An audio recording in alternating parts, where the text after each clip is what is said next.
जब भी बॉलीवुड की सबसे खूबसूरत, ग्रेसफुल और आइकॉनिक अदाकाराओं की बात होती है तो एक नाम सबसे पहले जुबां पर आता है, हेमा मालिनी। जी हां, वही ड्रीम गर्ल जिन्होंने सिर्फ फिल्मों में नहीं बल्कि असल जिंदगी में भी राज किया है। आज हम आपको दिखाने जा रहे हैं उनके उस शानदार बंगले की झलक जिसे देखकर आपके होश उड़ जाएंगे। ये घर जितना भव्य है उतनी ही शानदार है इसके पीछे की हकीकत। हेमा मालिनी जी का यह शानदार बंगला मुंबई के सबसे महंगे और पॉश इलाके जुहू में स्थित है। यह वही इलाका है जहां अमिताभ बच्चन, अक्षय कुमार और अजय देवगन जैसे सितारे भी रहते हैं। इस बंगले को हेमा जी ने अपने पति धर्मेंद्र जी के साथ मिलकर कई साल पहले खरीदा था।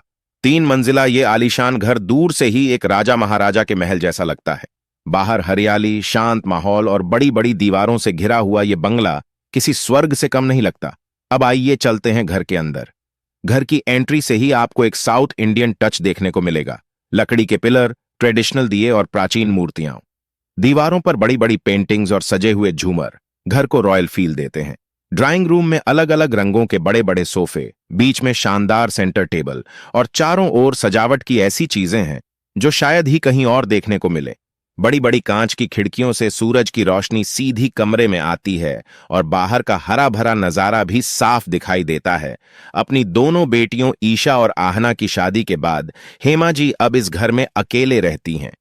हालांकि घर में नौकर चाकर और स्टाफ हैं जो उनका पूरा ख्याल रखते हैं। वो अपने इस घर को बहुत अच्छे से मेंटेन करती हैं और हर छोटी बड़ी चीज का ध्यान खुद रखती हैं।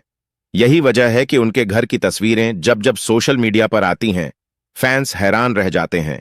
इस बंगले के अलावा हेमा मालिनी ने मथुरा के वृंदावन में ओमेक्स हाउसिंग सोसाइटी में भी एक खूबसूरत घर खरीदा है। मथुरा से सांसद रहने के कारण वो वहां भी काफी वक्त बिताती हैं। आपको जानकर हैरानी होगी कि हेमा मालिनी और धर्मेंद्र दोनों के बंगले जुहू में ही हैं और एक दूसरे से महज 5 मिनट की दूरी पर हैं, लेकिन फिर भी दोनों अक्सर अलग अलग रहते हैं। धर्मेंद्र जी अब ज्यादातर वक्त अपने लोनावला या हिमाचल के फार्म हाउस में बिताते हैं। हेमा मालिनी ने अपने फिल्मी करियर की शुरुआत 1961 में फिल्म सपनों का सौदागर से की थी और फिर शोले, सीता और गीता, जॉनी मेरा नाम, ड्रीम गर्ल जैसी सुपरहिट फिल्मों से इतिहास रच दिया। अब वह एक सफल राजनीतिज्ञ भी हैं। 2014, 2019 और फिर 2024 में वो मथुरा से बीजेपी सांसद बनी। उन्हें पद्मश्री सम्मान भी मिल चुका है जो भारत का चौथा सबसे बड़ा नागरिक सम्मान है। तो दोस्तों, कैसी लगी आपको हेमा मालिनी जी के सपनों के घर की यह अनदेखी झलक? अगर आपको भी उनका यह शाही अंदाज पसंद आया हो तो वीडियो को लाइक करना ना भूलें। और हां, ऐसी ही दिलचस्प जानकारी के लिए हमारे चैनल को सब्सक्राइब जरूर करें।